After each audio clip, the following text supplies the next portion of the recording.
What's up, guys? It's Coach Grant with First Down Training, and today we're going to be talking about the quarterback lower body mechanics. So we're going to be talking a lot about your weight transfer, your weight distribution, your stride length, everything below the waist that the quarterbacks can do to get better, okay? Or more so like below your shoulders, because we're going to talk a lot about hip drive, leg drive, all the things that are going to give you more velocity on this throw and make you more consistent. So I hope this video gives you guys some value. Now, also, fellas, if you guys want a quarterback-specific 1 month long gym program, check out that very first link in the description. It's going to be 50% off today only. So it's a full 4-week program, all the things to help your arm strength improve, shoulder mobility, explosiveness, all the things. Here's some examples of the workouts that we have, all the things you need to get better to improve at the quarterback position specifically. Check out that very first link in the description. You guys shouldn't be lifting like linebackers or bodybuilders. We got to be doing position-specific exercises. So very first link in the description. Let's get started. So first clip we're going to take a look at here is from Justin Fields. Then we're going to talk about some off-platform stuff and throwing off of drops, but this is more like quick game footwork, right? So Fields is going like it's a quick slant, so he's from gun, so it's just that left, then he's hitting the right leg and it's out. So the main thing I want to get across to you guys is that we got to be back leg loaded, especially you look at guys in the NFL, those windows that they throw to are so dang small. Like they get smaller and smaller every year as you jump levels, especially if you're a youth guy. When you make that jump to high school, those windows get smaller. When you're a youth guy or when you're a high school guy, you make the jump to college, those windows get smaller. And especially in the league, those windows are tiny, right? So I can't have any wasted motion with my lower half. So when I get ready to throw, it's like I want to be loaded. I want this back leg to be somewhat underneath my frame. That's the main key that I want to talk about first. A lot of guys teach a base, and in quick game, it's a little bit different, but a lot of guys will teach a base where your feet are like super close together. And yes, your hip will get through if your feet are super close together, but how do you expect to move around in the pocket? You got to compare your game, compare it to the guys that are in the league at the top of their game, right? Josh Allen, Patrick Mahomes, Aaron Rodgers, they all have that like shoulder width apart base, but their back leg isn't super far. Their back leg is underneath their frame. That's at least how I refer to it, because that allows your hip to go through. So when you're sitting back there in the pocket, you want to have probably close to like 70% of that weight on your back leg, and like 30% you want to be light on your front foot, because the weight transfer is what allows your hips to drive through. So you see, when we start to take this ball back and we start to separate my shoulders, that's when you want to start transferring weight. You want to start shifting the weight from your back leg to that front leg as if you were rotating down an axis, right? So you see how when Fields goes, you see how there's like that push there, right? Like he's driving towards, it's not even necessarily like a push. It's more like a rotation. It's like he's shifting the weight from the back of his leg to like the front outside part of his leg, because that is what allows your front hip to go through. And your hips is what creates power, and your legs, the weight transfer and the hip drive is what creates power on a throw if you can separate your shoulders from the throw, right? So you see when he starts to go through, you see how much his front hip is starting to open up. And when your front hip can open up, your back hip will go through before the ball. This is the position that we always want to get to right here, where your hips are parallel towards the target, your back hip is coming through before that football, and your front hand stays square, because that's how you get torque. And I know we're mainly focusing on the lower half, but this is the position that we want to try to get to every single time, because that's the position where I'm going to get the most velocity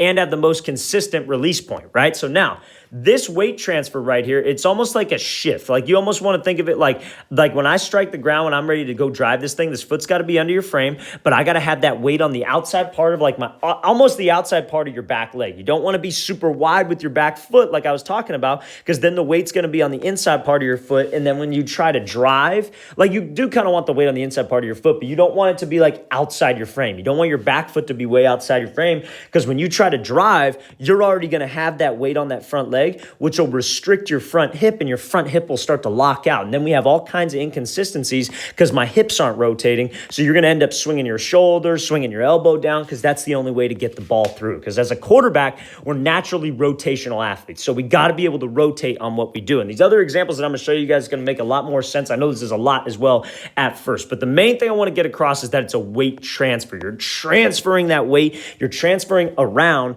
to be able to get your hips to rotate around and then be able to throw through. Because when you guys go to throw, like try to rotate your hips and keep like almost like stand up right now. If you're watching this, stand up and try to rotate your hips with your weight on your back foot. Don't shift your weight. Just try to rotate with the weight on your back foot. You can't do it. Now put the weight, shift your weight to that front foot and then try to rotate. It's a lot easier to open up your front hip than it is when your weight's shifted on the back foot and you're not actually transferring weight forward. So the goal should be to transfer weight from my back leg to that front leg, which allows my hips to rotate through, which allows there to be less stress on my arm, and I'm throwing more with my lower body than my upper body, okay? Let's watch this thing again, full speed one more time. We're going to take a look at a clip here now from Murray, and then we're going to still talk about a lot of the same things. So Murray's going to be throwing off a third step here. So it's going to be a 3-step and throw. Not a common drop you see anymore. You see a lot of guys like to do that shuffle hitch. You know, they do the back pedal drop. You're seeing more different drops come into play. But this is just a typical 3-step and throw because I know a lot of programs still do this. So let's watch it full speed. So he's going 1, 2, 3, and it's out. Throwing this thing, throwing a back shoulder fade to Hopkins on the left side. So this ball's got to be a rope, and we got to be able to get power. So again, the main things that I want to talk about is that your throwing foot, so the foot that you're stepping with, so you're a non-throwing hand foot. So in this case, if you're a right-hander, it's your left foot, has got to be super light because that's where I got to transfer my weight. So when you see when Murray crosses over here on the drop, so he's very light with this foot. It's not like he's super heavy. It's not like his weight shifts forward. So when he hits that third step, most of his weight is on that back leg, like 70%. Like I was saying, a lot of people say 60-40. I say you want to emphasize it. I teach my guys 70-75% on that back leg, just because if I can shoot that thing through and I can transfer through without arcing my front shoulder and leaning back, obviously you don't want to lean back, but if I can still have level shoulders, I'm in a good balanced position, but I got like 75% of my weight on that back leg, I could really transfer and I could really shoot through with my hips. So that's the main focus. So you see when Murray lands, back leg's underneath his frame. He's got like 70-75% of his weight on that back leg. So what's he going to do? He's going to transfer, right? So you see how, again, it's like kind of that same thing that we were looking at from Fields.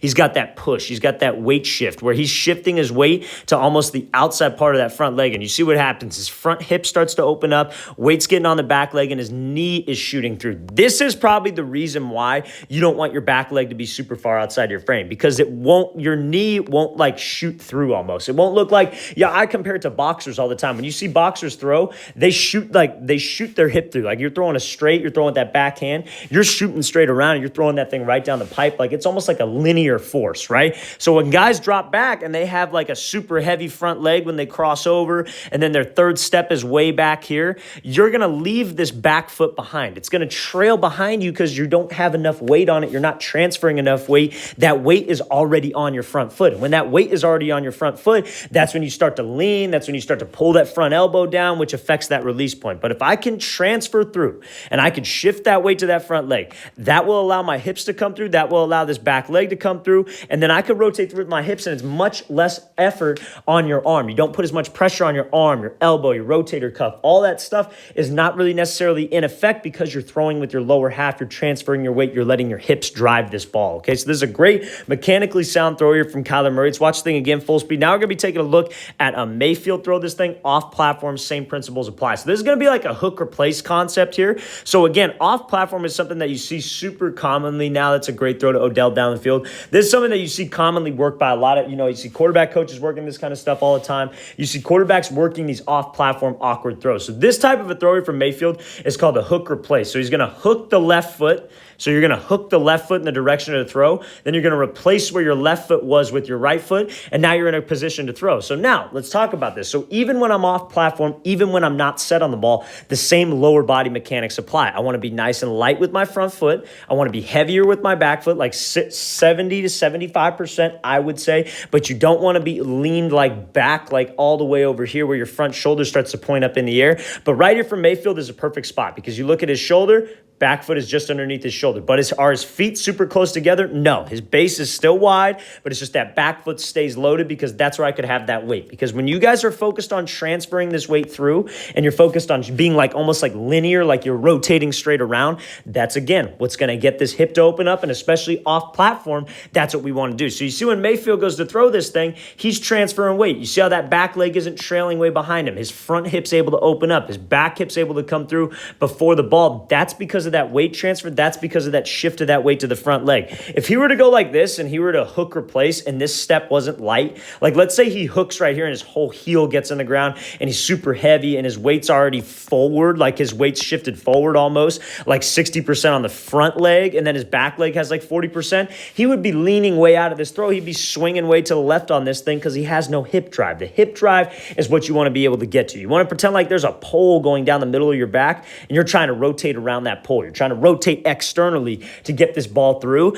And like I said, that all generates back to that weight transfer. That all generates back to how heavy can I be with this bear? Not necessarily heavy, but how much weight can I get to that back leg and how much weight can I shift forward? Because when we shift forward, that's what gets that front hip to open up. And you see how he takes that kind of like 1-2, he takes that pop step with his front foot. That pop step right there comes from that off-platform throw. When you're transferring weight, when you're off-platform and you're like, let's say you're moving heavy towards the sideline, but you got to throw downfield and you get your feet set and you're actually transferring around, that pop step should happen naturally. You see guys like Aaron Rodgers do it. You see guys like Patrick Mahomes. You see guys like, who's another one? Josh Allen do it, right? So all these guys who are throwing off platform, kind of changing, reinventing the way quarterback positions played, they all take that kind of pop step. They all take that like weight transfer step because they're going around, because they're loaded on their back leg, their front foot's light, and they're trying to transfer weight in the direction of the throw when they maybe have momentum taking them other places, doing other things, right? So I hope this makes sense, right? So the main keys about the lower body is this, that you always want to have this back leg loaded, because if I'm like heavy on this leg and I'm light and then I got to load up and take a hitch to be able to get the weight back, I'm not going to be consistent because the ball's going to be out of my hands slower. It's going to be late. I want to have like 70 to 75% of my weight back, nice and light on the front foot, have that back foot underneath my frame, always be ready to go with my upper half so I could just transfer and let my hips do the work. Let's watch the thing again, full speed from Mayfield here. Mechanically sound hook replace throw. Great weight transfer. Great job staying light on that front foot. All right, guys, I really want to thank you for watching. I really appreciate it. If you guys have any questions at all, please feel free to leave those in the comments below. I hope this video gave you guys some value,